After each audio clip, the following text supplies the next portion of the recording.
Right, before we get into this one, I just want you to be aware that in this video there's going to be no pearls of wisdom. No scientific breakdowns, no meta-analyses, no evidence-based nuggets of knowledge which I usually provide you with. Instead, I'm going to go down a different route and just give you some cold, honest facts and truth. And it's a simple truth that a lot of people need to know. You need to stop being such a fanny. And not the strong, tough, resilient kind. I'm talking about the excuse-ridden, sack it all off at the first sign of trouble kind. Because if we're being honest, regular fannies are quite resilient, strong things. I mean, they can literally bleed for a month and not die, and that's metal. Whereas some of you get a slightly itchy throat and completely sack the gym off. And it's a pattern I see all the time, and it needs to change if you genuinely want results. Something small goes wrong, and the entire week collapses. You've got a little bit more work to do at your job than usual, which means you then eat mindlessly and nutrition completely goes off the rails. You have one minor argument with a friend, a family member, or your partner, which then results in you sitting on your ass, scrolling on TikTok for 3 hours and not doing the shit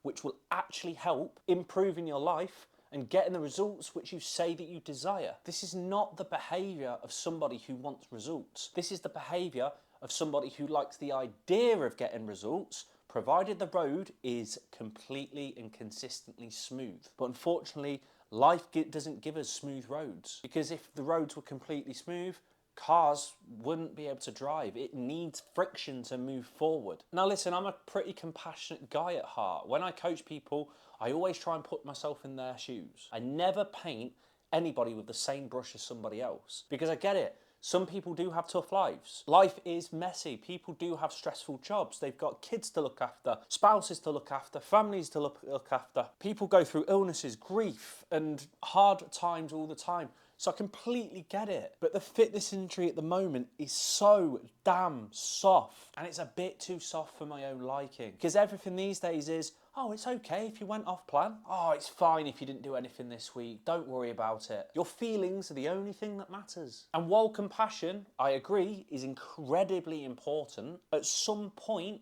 you're gonna need somebody to call you out on your bullshit for exactly what it is. Because sometimes the things that are holding you back isn't trauma, it's not illness, it's not your metabolism, and it's not genetics. It's the fact that you sack everything off at the moment when something mildly inconvenient happens. A lot of people quit their habits at the first sign of friction. And that's the issue, because if you completely bail on something as soon as something slightly annoying happens, causing you to abandon your routine, then you're never ever going to build momentum, because routines are supposed to survive real life. They're not only supposed to exist when you slept perfectly, when work is quiet, when your family or your relationship is completely drama-free, or when your energy levels are completely through the roof. That's just fantasy, man. It really is. Consistency is about doing the shit that you need to do even when life isn't perfect. Let's put it another way for you to understand. Your health habits, your gym habits, your fitness habits, your nutritional habits don't have to be the priority in your life, but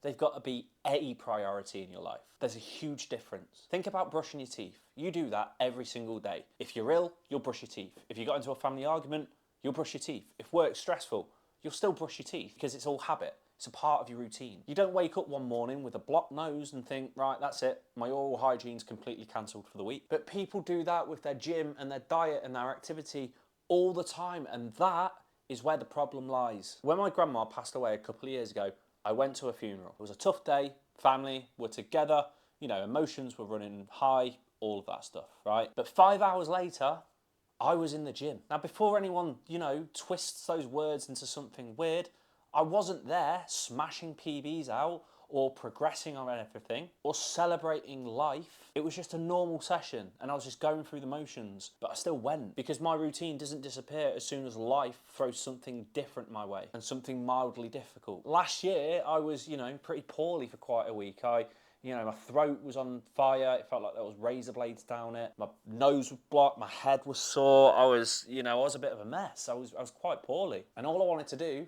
was just lie in bed and feel sorry for myself. But during that week, I still went to the gym 3 times to do lighter sessions. I still tracked my calories every day. I still went for some small walks. All of that alongside still working, still putting in 10, 12, 13-hour days. Sure, like these walks and my nutrition and the training wasn't perfect, but it was consistent. And that's the key, because consistency doesn't mean 100% perfection. It means just doing it and not sacking it off at the first sign of trouble. And it's not just me. Everybody who I know who gets incredible results, such as my clients, does some version of this. They don't quit when life gets messy, they just adjust and adapt. Bad sleep, they still train, maybe just a little bit lighter. Busy week, they still track their food, maybe just simpler meals. Low energy, they still move, maybe just like shorter walks or less frequent walks. They keep that habit alive because once habits die, they're harder to restart. So if you're somebody who does sack the gym off at the first sign of illness or the first sign of any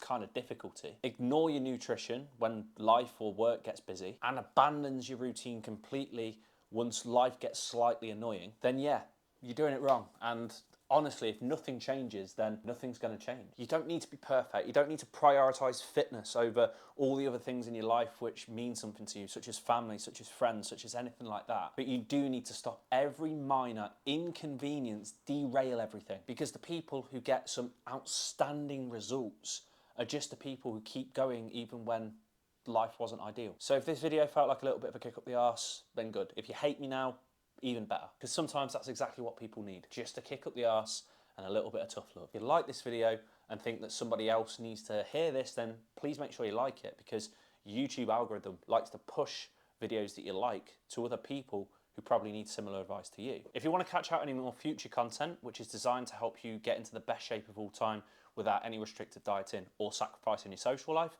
make sure you subscribe to this channel or follow my Instagram at k.p_health. And as usual, if you want some more in-depth advice and tailored advice on how we can help you get to that point, make sure that you fill the link in the description below, and I'll be in touch with you to show you how exactly I can help you do that. In the meantime, have a good one. Peace.